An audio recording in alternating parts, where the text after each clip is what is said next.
Hi guys, welcome back to my channel. Today I'm going to show you how you can change profile picture on Netflix.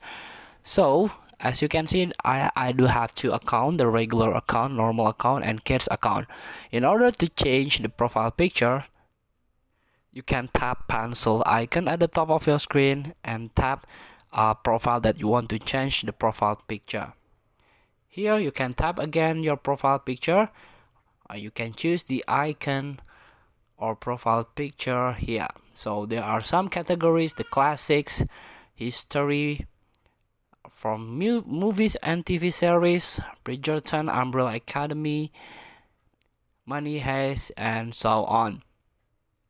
Pick your favorite icon or profile picture here. Feel free to try. Thank you for watching. Don't forget to comment, like, and subscribe, and also click the next button below. See you in the next video.